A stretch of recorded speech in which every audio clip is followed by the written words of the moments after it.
yanjye ndahera bashimira mwese, sinzi niba nishe protocol ariko numvaga buri muntu ngomba kumukora mu ntoki.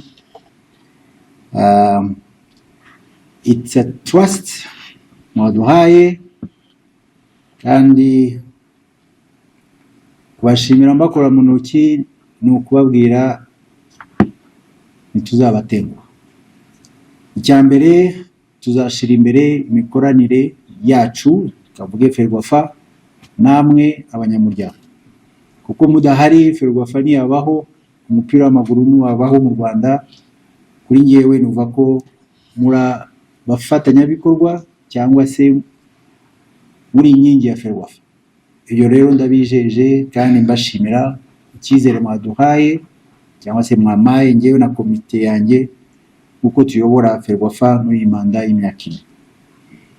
Nongera gushimira President Alphonse, ba VP bose ndetse n'aba commissioners bose mwakoze imyaka 2.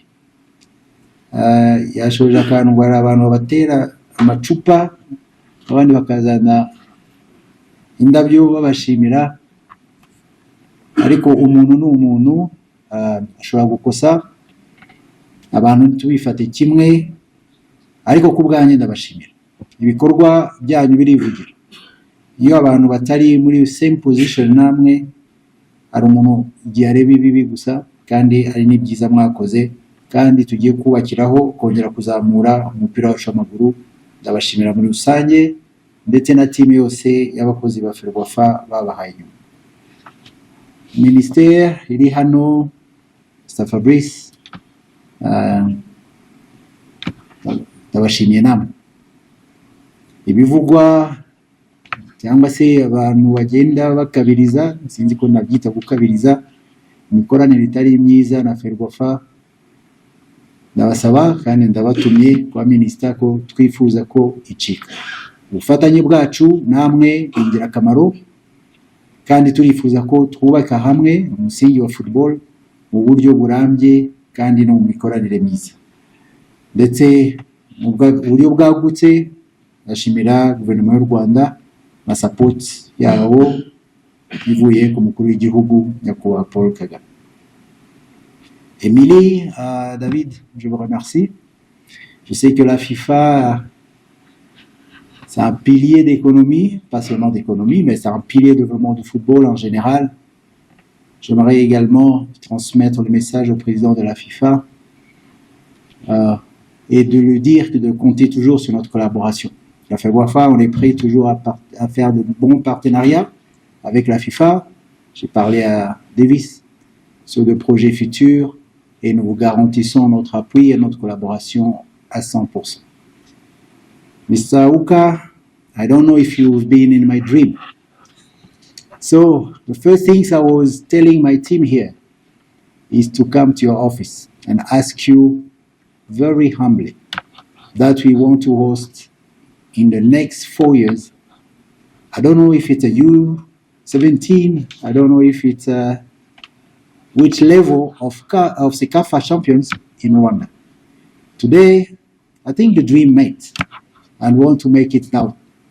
Not a dream, but a reality.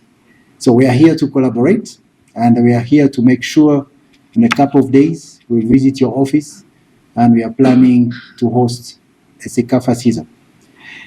I think my first time, yesterday I was surprised by my sister. She lives in Australia. I think it streamed some video, funny one, where I was a fan. I was running behind the trophy of Rwanda Bay, what we're calling Rwanda Bay. I think you will see it. And then you will not believe that is the president is talking today. So I want to get not only CECAFA, but I wish Rwandan to get more trophies here in Rwanda. So I will be here soon from you, and I hope to visit your office and convey my sincere thanks to the president of CECAFA and the president of CAF, and I hope to meet soon for great collaboration. Ndangiza reka nshimire itangazamakuru narabijeje ko muzaba abafatanyabikorwa bazima, turizera gukorana mu buryo nakwita bwisanzuye ariko buganisha mu kubaka umupira w'amaguru wacu no guteza imbere.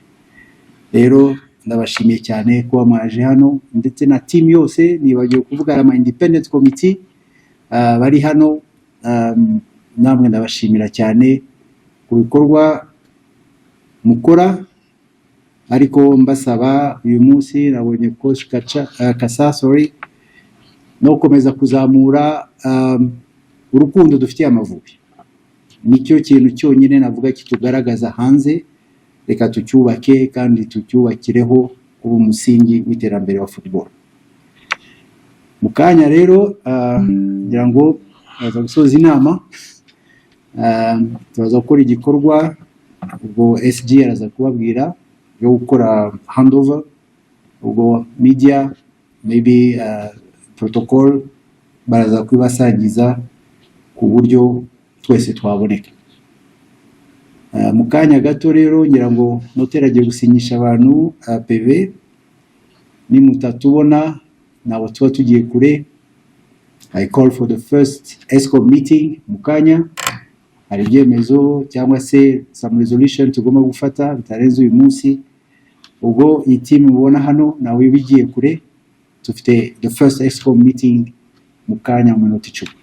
Murakoze, Imana ibahe umugisha kandi ndabashimira.